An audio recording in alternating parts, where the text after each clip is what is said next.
داگیرکاری و شەڕ هەیە بەرپەدانیش لەلایەن نوێنەرمان بەڕێز ماوەستا کەس هەر هەستێک هەر کەسێک هەر عەشیرێک خەلوەت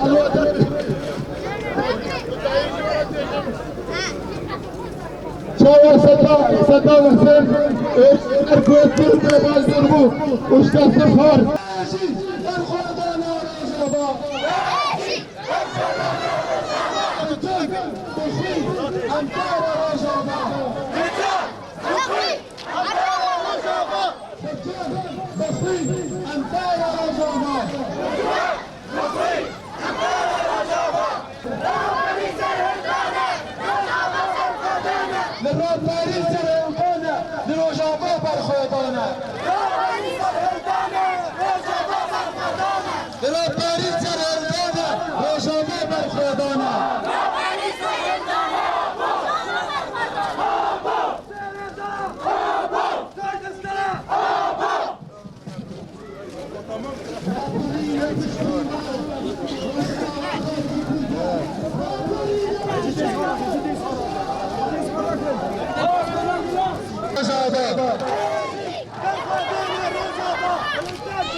بانگەواز بۆ ڕایگشتی بەڕێزان هاو نیشتیمانانی خۆشەویست بەداخەوە سوپای تورکیا هێرشە چاوەڕوانکراوەکەی بۆ سەر سنوورەکانی ڕۆژاوای کوردستان دەست پێ کرد کە ماوەی چەند مانگێکە ئامادەکاری بۆ هێرشێکی بەرفراوانی لەو شێوەیە دەکرد.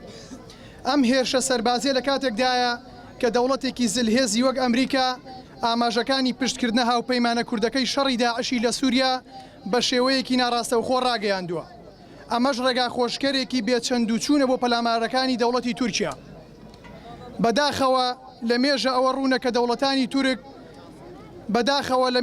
ڕوونە کە دەوڵەتی تورک دەیەوێت ئەو ئیدارەی کورد لە سووریا بە تەواوی بسرێتەوە کە بە خوێن و بەرخۆدانی هەزاران کورد بەدەست هاتووە. ئێمە وەک بەشێک لە هاوڵاتیان و چالاکوانان و ڕۆژنامەنووسانی سنووری قەزای ڕانیا بە توندی لەشکرکێشی سوپای تورک ئیدانە و شەرمەزار دەکەین کە دژی کوردان لە سووریا گیراوەتە بەر. ڕووی داوا و ناڕەزایەتیمان لە ئەنجومەنی ئاسایی شوونەتەوە یەکگرتوەکان و هاوپەیمانانی دژی داعشە کە هەڵوێست و هۆشداریەکانیان چڕ بکەنەوە بۆ ڕاگررتنی ئەو پیلانە دوژمنکاریە.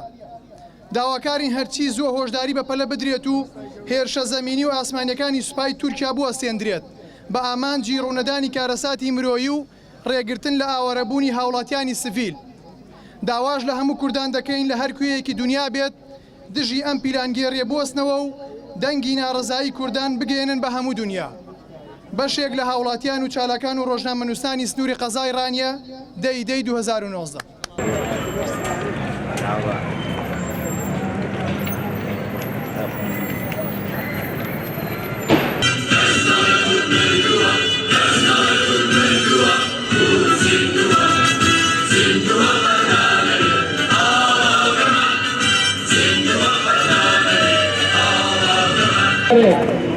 هەموو جارێک بە پرسیارەتی ئەخلاقیانەی خۆی خۆزێت یاوە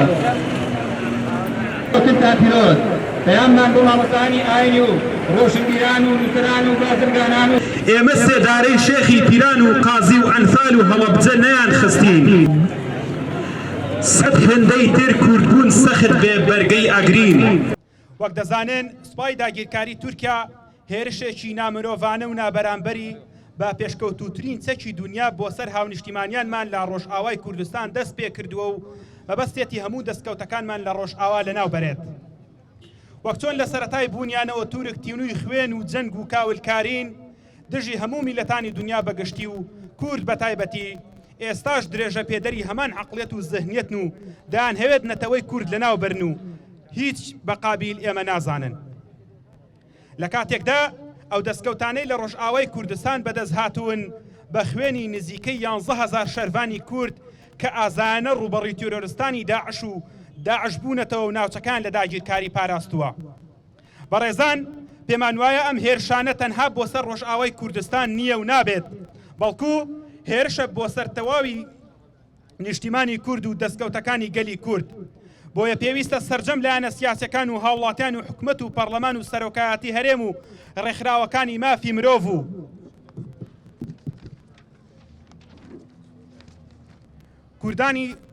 کوردانی هەندەران و وڵاتانی زلهێز لە ئاستی ئەو داگیرکاری و قەتڵ و عامەی سەر کوردان بێدەنگ نەبن. و پێمان وایە ئەردۆغان و داعش هەمان ئامانجان هەیە، ئەویش دروستکردنی خلافەتی ئیسلامیە و گێڕانەوەی هەموو ئەو ناوچانەی لە دەستی خلافەتی عوسمانیدا بوون و بۆ ئەو مەبەستە سڵ لە هیچ قەتڵ و عامکردن و کاولکاری و ماڵوێرانکردنێک ناکاتەوە.